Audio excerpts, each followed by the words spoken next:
Bien, pues el tema de hoy va a ser Padre Nuestro. Todos en todas las religiones sí es muy conocido el Padre Nuestro. ¿Quiénes se saben el Padre Nuestro?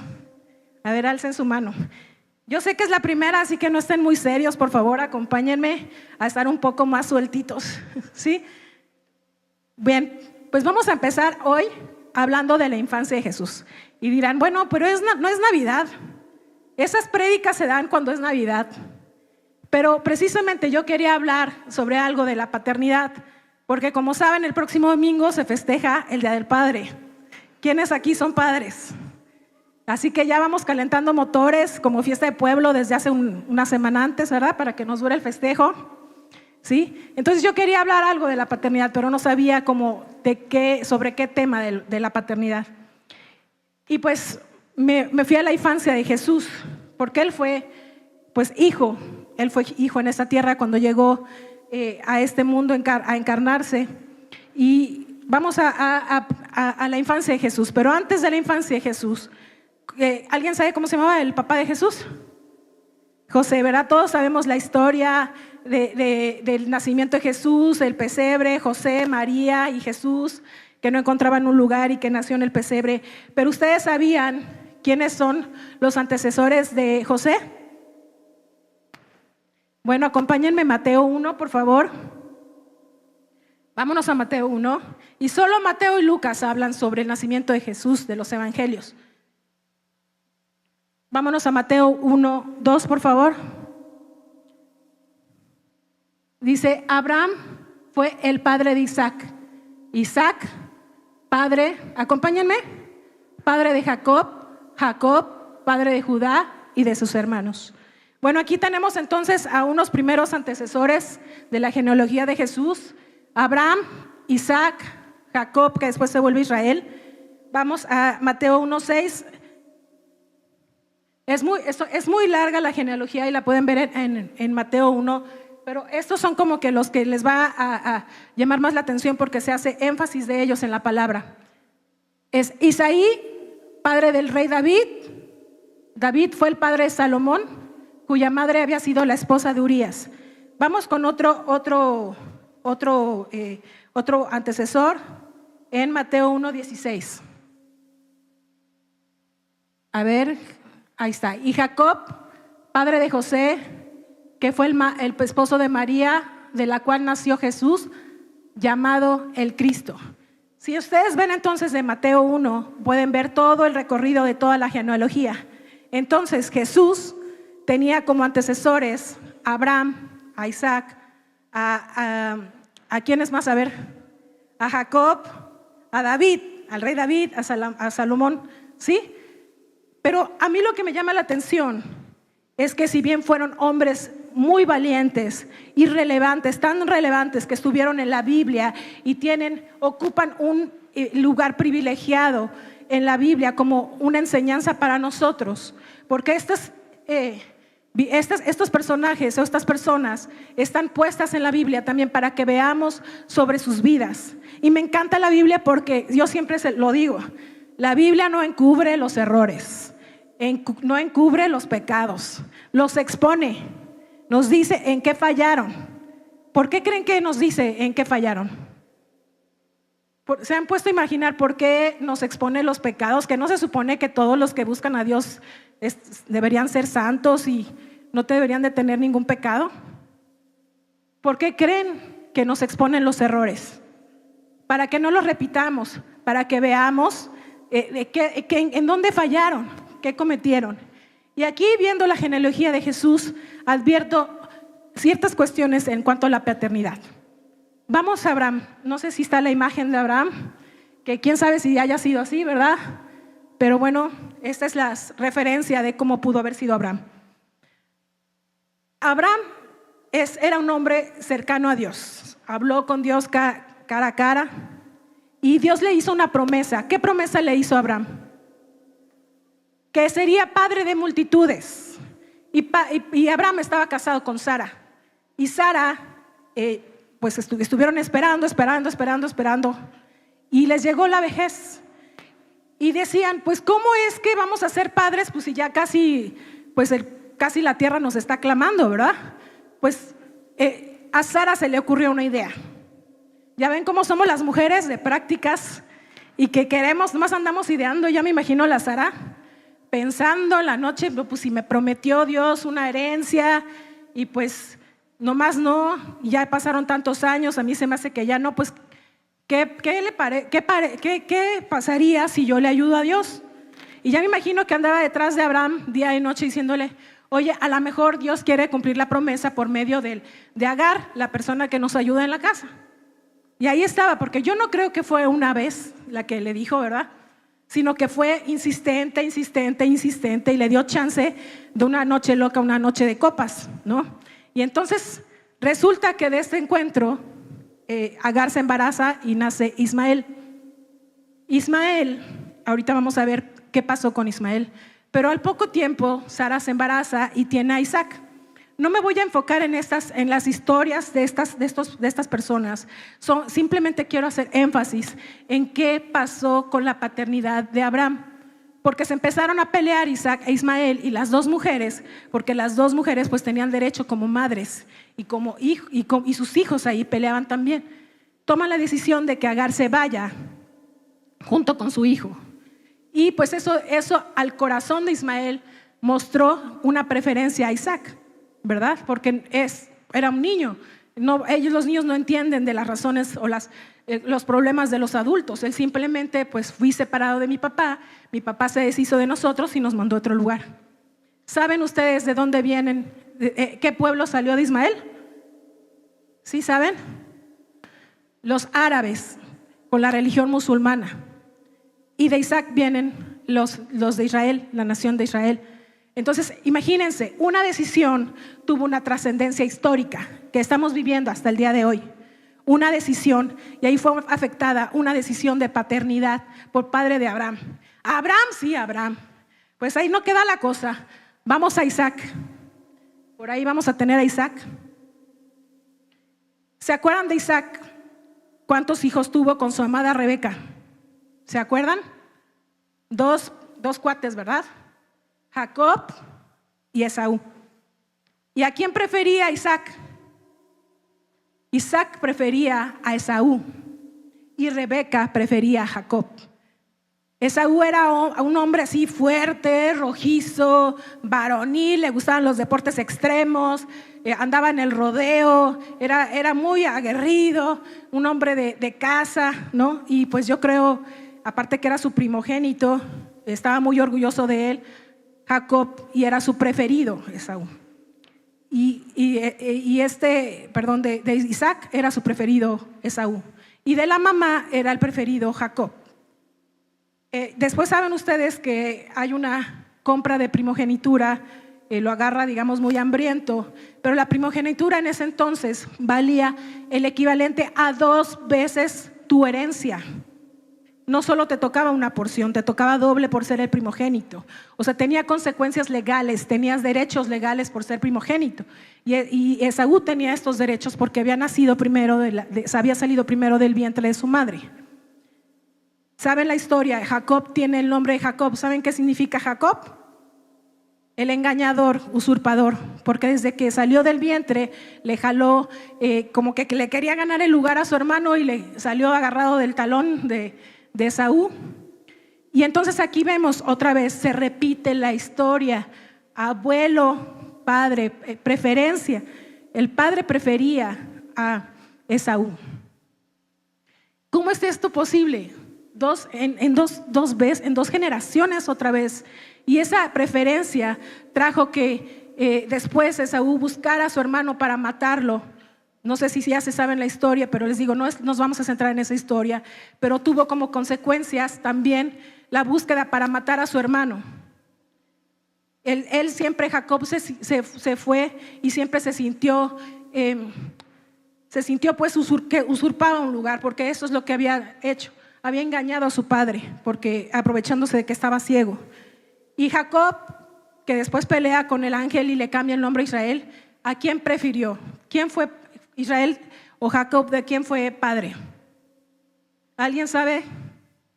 De las 12 tribus de Israel. ¿Y a quién prefería de todos? A José el Soñador. ¿Sí han escuchado de José el Soñador, que hasta hacen obras de teatro y todo eso?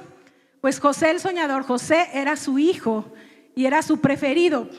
Pues era su preferido porque era hijo, el primogénito, de su esposa Raquel, de Raquel, que era su preferida, porque él también fue engañado. ¿Ven?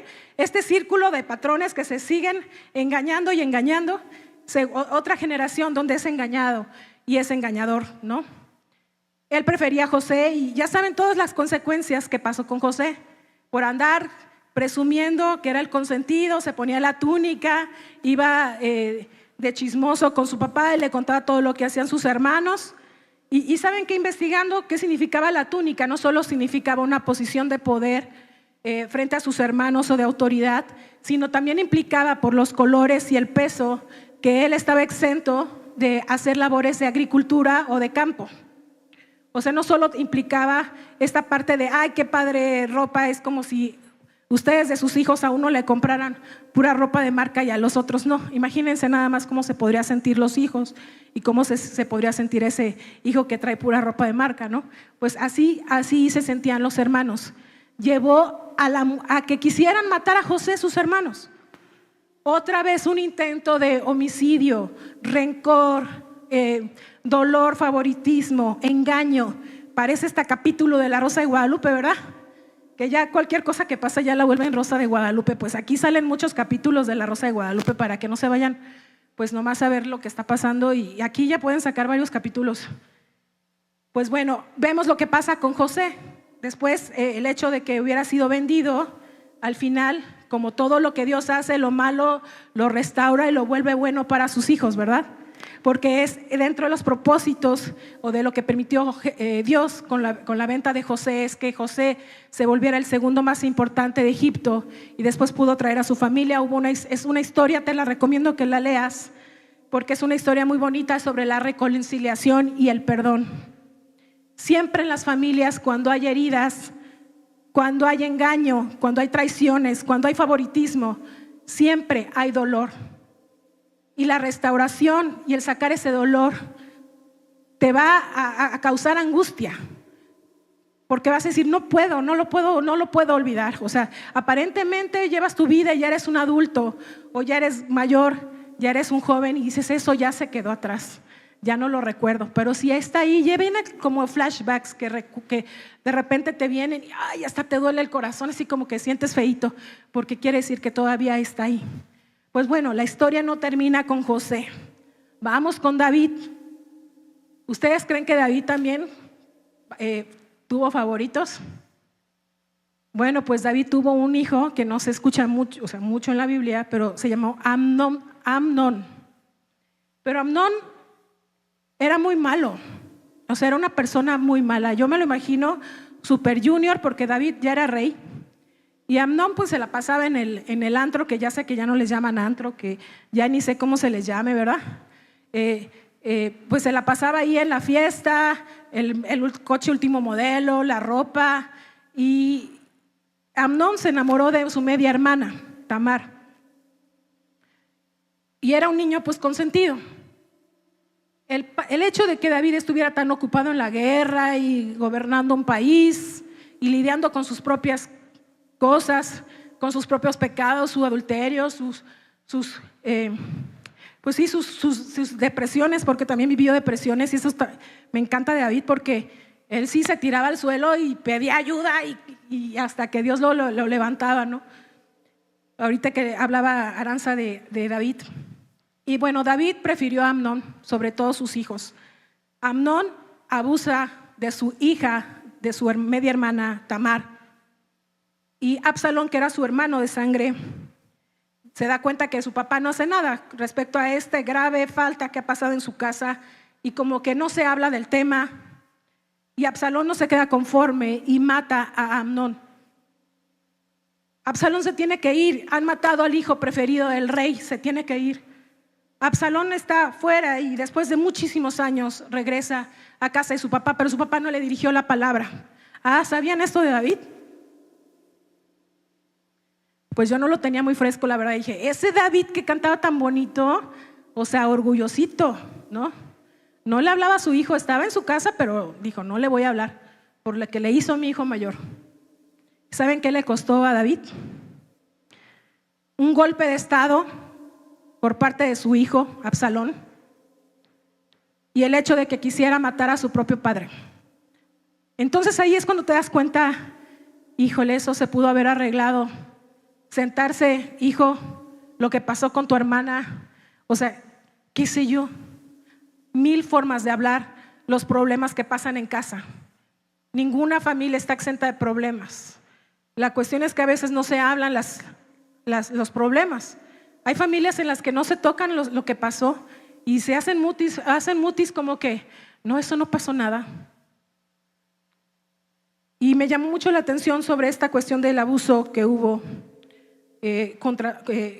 junto con Tamar, porque en México y en todos los países el abuso sexual ocurre con el núcleo más cercano a tus hijos o a los niños. El más cercano entre la familia, entre los vecinos, los amigos, los que tienen acceso a ellos. ¿Y cuántas cuestiones de esas han de haber pasado en familias y nunca se hablaron, nunca se trataron? Como papá, como mamá, nunca tomaste la decisión de arreglar esta situación con tus hijos sabiendo que habían pasado por este problema y no tomaste decisiones. Pues como vemos, y aparte de David, se me iba. ¿Alguien se acuerda cómo lo ungieron a David? Cuando lo iban a ungir como rey.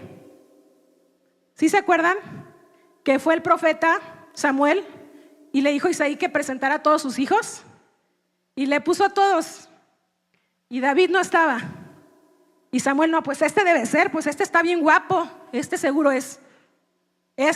No, este está bien fortachón, se me hace que este sí es, no es, y el Espíritu Santo, ese no. No, pues mira, este se ve bien intelectual, se me hace que este es el que va a ser el rey. No, tampoco. Y Samuel dice, oye, Isaí, ¿no tienes otro hijo? Porque pues ninguno de estos es. Sí, tengo uno por allá en el campo, ¿no? Pero pues no creo que sea ese, ¿no? Se la pasa cuidando a los chivos y a las ovejas y cantando. ¿Quién sabe qué tanto canta? Pues tráetelo. Pues a mí se me hace que tampoco es, pero pues ya a ver, llámalo. Y lo llama, ¿y qué creen? Que sí era.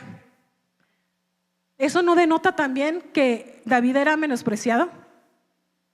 Que era, pues le hacían fuchi por la función que le habían dejado hacer y que no era valorado en su familia y por su padre. ¿Por qué David repitió este patrón? ¿Ya vieron cuántos patrones se repitieron en esta genealogía? Y yo no me había puesto a pensar y a detenerme. Estos antecesores de Jesús, ¿qué patrones de padres tuvieron? En lugar de cortarlos, los repitieron. En tu familia, mírate tú como papá y dices, ¿qué patrón yo repetí y no me estoy dando cuenta? ¿Qué patrón estoy repitiendo? ¿Qué comportamiento, qué omisión, qué acción no estoy haciendo? Que yo la vi de mi padre y yo la necesitaba. Pero bueno, vamos a Jesús. ¿Qué pasó con José? Vamos a Mateo 1, 18, 25.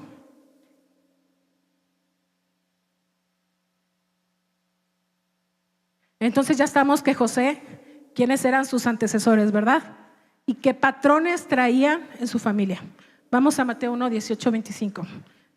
Bueno, si no está en la pantalla. Si me pueden ayudar a leerlo, por favor. El nacimiento de Jesús, el Cristo, fue así. Su madre María estaba comprometida para casarse con José, pero antes de unirse a él, resultó que estaba encinta por obra del Espíritu Santo. Y la siguiente. Como José, su esposo, era un hombre justo y no quería exponer la vergüenza pública, resolvió divorciarse de ella en secreto. Pero cuando él estaba considerando hacerlo, se le apareció en sueños un ángel del Señor y le dijo: José, hijo de David, no temas recibir a María por esposa, porque ella ha concebido por obra del Espíritu Santo. Dará a luz un hijo y le pondrás por nombre Jesús, porque él salvará a su pueblo de sus pecados. Todo esto sucedió para que se cumpliera lo que el Señor había dicho por medio del profeta. La Virgen concebirá y dará a luz un hijo y lo llamarán Emmanuel, que significa Dios con nosotros. Ahí nos vamos a detener. Este pasaje después vamos a, por favor, ver a Isaías 7:14. José, en un principio se dice que estaba comprometido con María y después dice que estaban casados. ¿Cómo es esto? O estaban casados o estaban comprometidos. Pues bueno, resulta que en la tradición judía existían 2 etapas de matrimonio. La primera se llama Kiddushin o Kiddusin, que significaba que los dos, el novio y la novia, se comprometían, pero firmaban un contrato. En realidad se casaban por escrito. Se casaban y era la primera parte de su matrimonio. Los que están casados por el registro civil, pues lo que firmamos ahí en el acta es un contrato, por si no sabían. Que yo no he firmado contrato, sí, ahí está tu contrato. Ese es un contrato, un acuerdo de voluntades donde ambas partes se someten a las obligaciones y a derechos. Eso es un contrato. Ellos ya habían firmado ese contrato, ya estaban casados legalmente, pero físicamente todavía no estaban unidos, porque en un año, en ese año, iba a pasar un año, venía la segunda parte de la boda que se llama Nishuin o Nisuin, que era la boda ya de ceremonia, la pachanga, ¿no? El mole, los tamales, ¿no? El grupo, ¿no? La música, pues el grupo de alabanza, que comen re bien. Entonces, por si digo, les anuncio por si los quieren invitar a su boda, ¿verdad? Ya saben, doble porción, ¿no? Pero de comida, ¿no? Entonces, pues esa era la segunda parte del matrimonio, pero ellos ya estaban casados. Concibe sin que ellos estuvieran unidos físicamente. ¿Ustedes cómo se sentirían los novios o esposos que de repente la novia les saliera con eso, no? Y a mí me causaba duda esta parte, ¿por qué si era justo, por qué la quiso dejar? No les causa, pues no, al contrario, ¿no? Pues si era justo, pues tenía que estar con él, con ella, ¿no? Pero en realidad habla de justo, que era una persona que cumplía con las leyes. Y eso evidencia que la ley en ese momento era que la mujer que cometiera adulterio iba a ser sometida a las autoridades, iba a morir apedreada. En realidad, él lo que tenía que hacer era eso. O sea, legalmente le correspondía poner a María y al conocimiento de las autoridades: no me ha llegado mi fiesta, mi Nushin, y ella ya está embarazada, quiere decir, cometió adulterio. Ya estaban casados, acuérdense, legalmente. Entonces, siendo justo, una persona cumplidora de las leyes, eso es lo que le tocaba hacer. Pero él, por proteger su nombre y decir, pues que piensen que está embarazada de mí, pero yo me voy a ir porque no es mi hijo. Es esta parte de que a lo mejor no se entiende muy bien. Se quería ir por proteger a ella, para que quedara en la sociedad, ante la sociedad, que él era el padre y que él era el que la dejaba por no poder, para no cumplir con su deber. Pero porque él en su interior sabía que él no era el padre. ¿Sí está claro hasta acá? Entonces imagínense, ellos tenían no más de 20 años, no más de 20 años ellos. O sea que imagínenselos a María y a José. Vamos a la parte donde le dice, por favor, Bray, el versículo que habla, que tiene un sueño, por favor. Si alguien me ayuda, ¿qué versículo es? José 1, donde le dice, en sueño se le aparece el ángel. El 20. Mateo 1:20, por favor. Bueno, si no, yo se los leo aquí.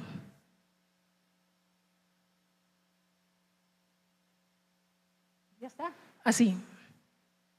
Cuando él estaba considerando hacerlo, o sea, irse, se le apareció en sueños un ángel del Señor y le dijo: José, hijo de David, no temas. ¿No les llama la atención por qué le habla por su nombre y le invoca su genealogía, le recuerda su identidad? José, hijo de David, hijo de reyes, hijo de sacerdotes, hijo de un linaje especial. José, te estoy llamando por tu nombre, te estoy llamando por tu identidad, te estoy llamando por lo que yo veo en ti. José, no temas. Tómala por mujer y hazte cargo de este hijo que es concebido por mí. No temas, padre, no temas. Puedes tener muchos problemas, puedes estar ante una circunstancia en que ya no sabes qué hacer. Aprópiate de esta identidad y declara sobre ti: eres un hijo de Dios, hijo del Altísimo, y vamos a salir adelante, no voy a temer. Así le habló Dios a José. Y no reparamos nunca en qué hizo José, porque José apenas ocupa unos versículos en la Biblia. Pero José fue trascendental para la vida de nuestro Señor Jesucristo en la tierra. Jesús, el que aparentemente no habló, llevó a su familia a que su esposa concibiera en Belén porque iban a hacer un censo. Imagínense nada más un chamaco que de la nada, un chamaco, me refiero joven, un jovenzuelo, que de repente le dice a su esposa: nos tenemos que ir a censar de donde yo soy. Y de verdad yo me imaginaba José cómo se debe haber sentido en todo el trayecto, porque era a pie, yéndose, y no sabía, ya su esposa estaba en labor de parto y ni siquiera encontraban dónde iban a hacer el hijo. Yo me imagino como papá cómo se debe haber sentido José. Yo creo que desde el momento en que le dijeron que ese hijo era concebido el Espíritu Santo y que él se iba a hacer cargo de él, porque la indicación para José era: le vas a poner el nombre de Jesús, Dios con nosotros. Emmanuel era su título, pero Jesús es el que salva, el que trae la salvación de Dios. Qué encargo tan grande, ¿verdad? Y yo me imaginaba a José en el pesebre. Yo creo que han de haber pensado: me duele traer a mi hijo en estas condiciones, no puedo darle más, es lo que pude, ¿no? Imagínense cómo se confirmó esta parte de que de repente llegaron los pastores, luego los sabios, y ha de haber dicho: ahí mi hijo es especial. Él creyó la palabra cuando Dios le da la indicación en este sueño, y aparte le dice lo que va a hacer, cuál va a ser la misión de este niño. Qué encargo tan grande, ¿no? Como papá, ¿cómo lo voy a formar? ¿Le podré pegar? ¿No le podré pegar? ¿Le podré gritar? ¿No le podré gritar? ¿Le podré llamar la atención al que es el Salvador? ¿No? ¿Ustedes qué hicieron cuando les dieron a sus hijos, papás? ¿No? ¿Qué hicieron? ¿Qué pensaron? ¿No?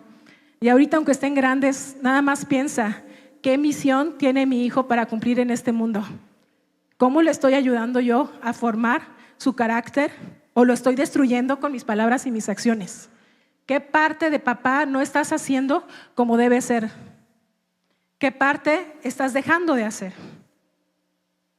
Y me encanta también José, porque la Biblia nos habla que Dios le hablaba en sueños.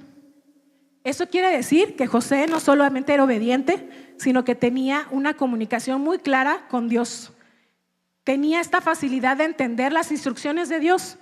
Papá, ¿estás buscando a Dios? ¿Estás buscando a Dios? ¿Estás dejándote instruir por Él? José, aunque era muy joven, escuchaba la instrucción y la acataba de inmediato. Se fue a Egipto cuando dieron el decreto de matar a los niños de menos de 2 años, perdón. Se fue. Busqué la distancia entre Belén y Egipto, que es a donde se fueron. ¿Saben cuántos kilómetros más o menos eran?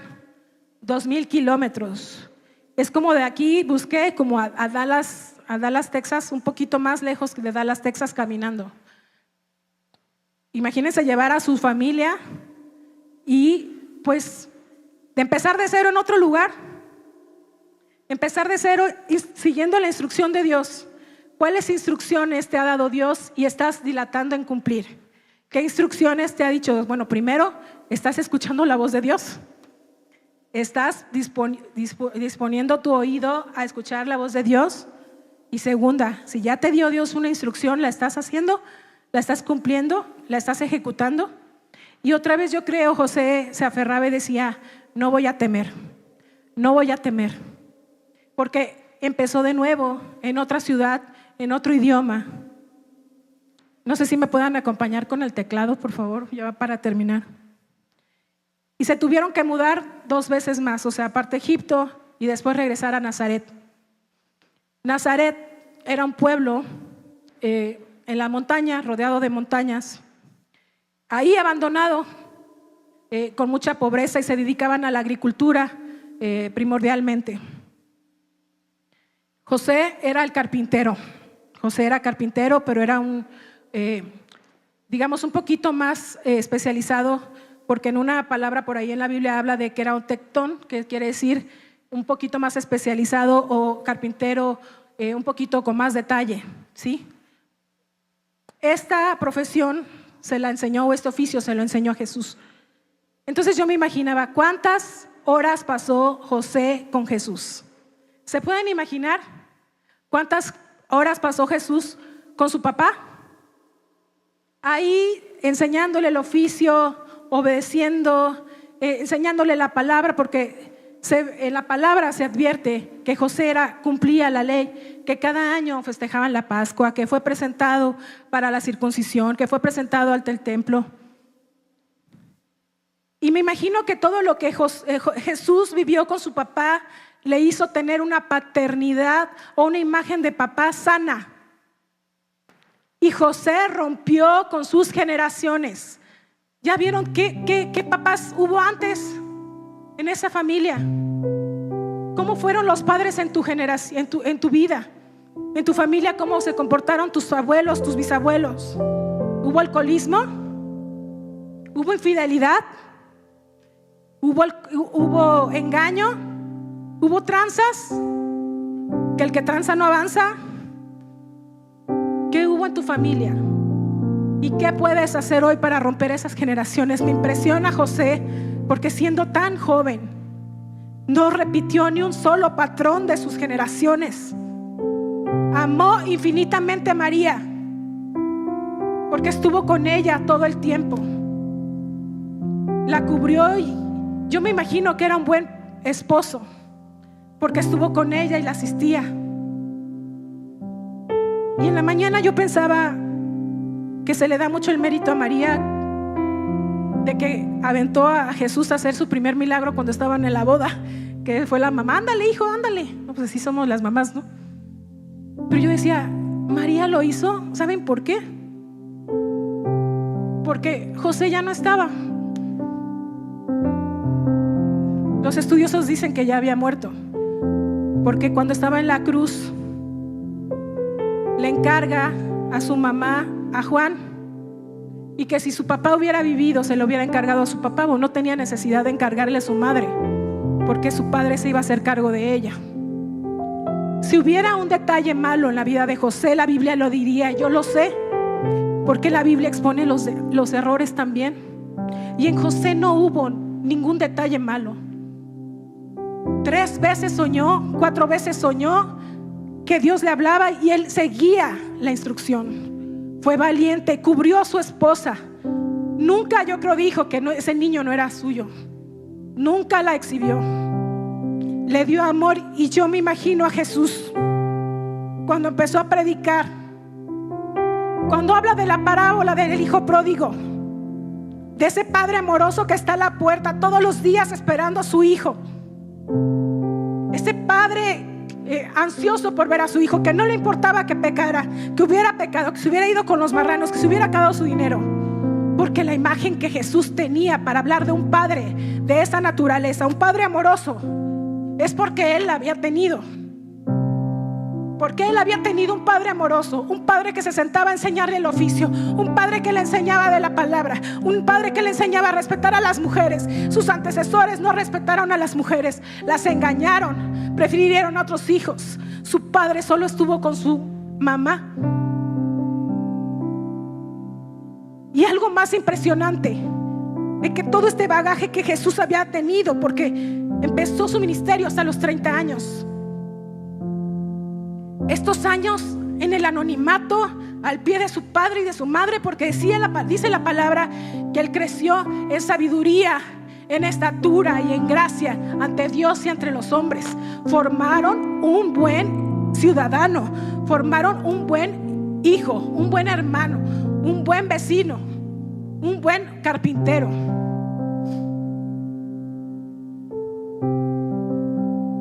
Y el título de la prédica hoy es Padre Nuestro.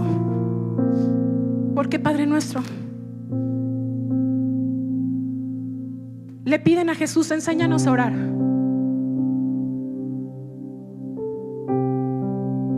Y inicia diciendo: Padre Nuestro. No utilizó una palabra como Señor, sabiendo que era Señor, que el Dios es Señor, es Rey, es poderoso, es soberano, sacerdote. Utiliza la palabra Padre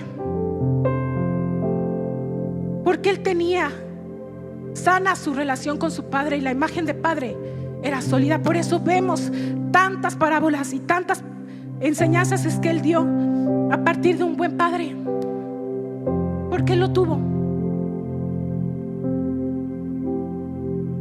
Y algo más impresionante, empieza diciendo Padre Nuestro, porque el Padre que Israel tenía, lo tenía lejano, no lo tenía como Padre, lo tenía como Padre de sus antepasados, como el Padre de Abraham, el Padre de Isaac, el Padre de Jacob. Así hablaban. Lo tenían como aquel Señor que se enoja, que no puedo pecar, no puedo equivocarme, que trae su juicio. Es el Padre de ellos. Yo me acerco con rezos, con repeticiones, con ir a la iglesia los domingos. Estoy pensando durante la predicación que me voy a echar unos buenos tacos. Estoy pensando en mil cosas menos en mi Padre. Cuando Jesús les enseña Padre Nuestro, es porque lo acerca a sus hermanos. Ya no es el Padre del pueblo de Israel, ya no es el Padre de Israel, es tu Padre, es tuyo. Aprópiate de tu Padre. Mira, yo soy su hijo, te doy a mi Padre.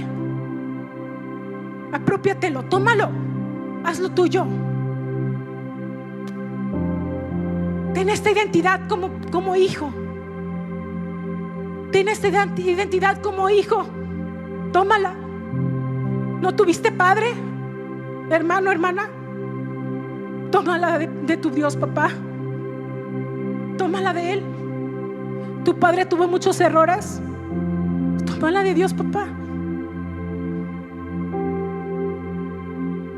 ¿Lo tienes todavía vivo?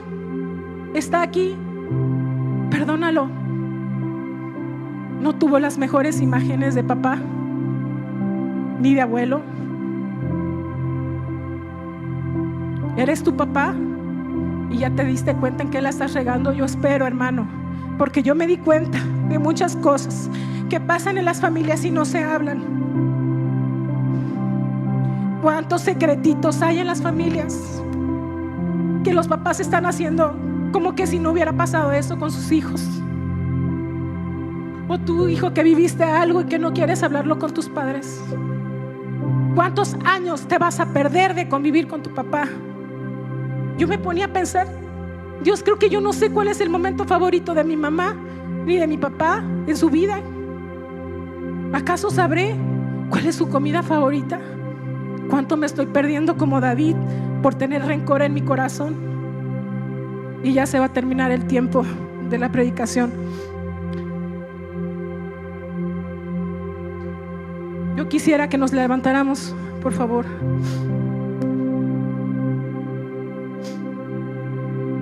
Tú dirás, bueno, pero yo no tuve ni papá. Mi papá me abandonó. No tuve ninguna imagen de papá. Aprópiate de la identidad de hijo de Dios. Si no tienes firme tu identidad como hijo, vas a estar cometiendo muchos errores. Como mujer vas a tratar de llenar esa imagen con los hombres, con parejas fallidas.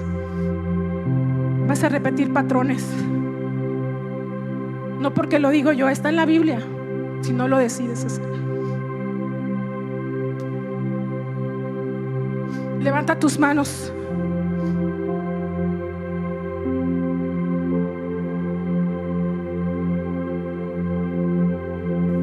Señor, yo te pido que esta noche, que esta mañana, Señor, tú estés en este lugar. Tú estás en este lugar, Señor. Todos somos hijos. Hayamos conocido a nuestro Padre, no hayamos tenido un mal padre.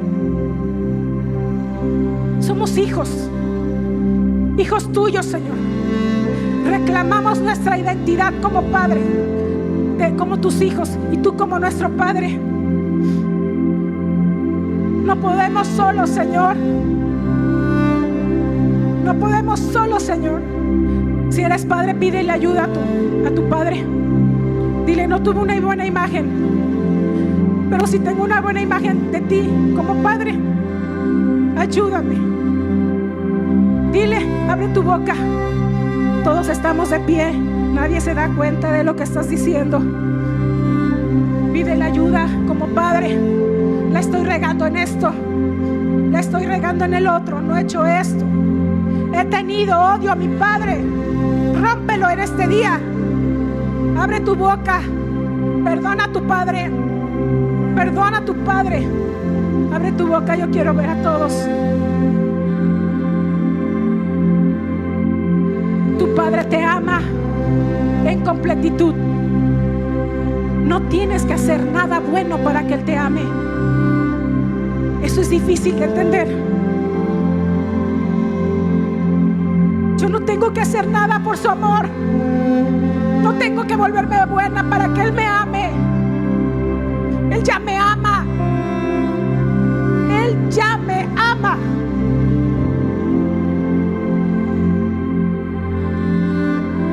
Abre tu boca, por favor. Estamos despedidos, hermanos. Gloria a Dios.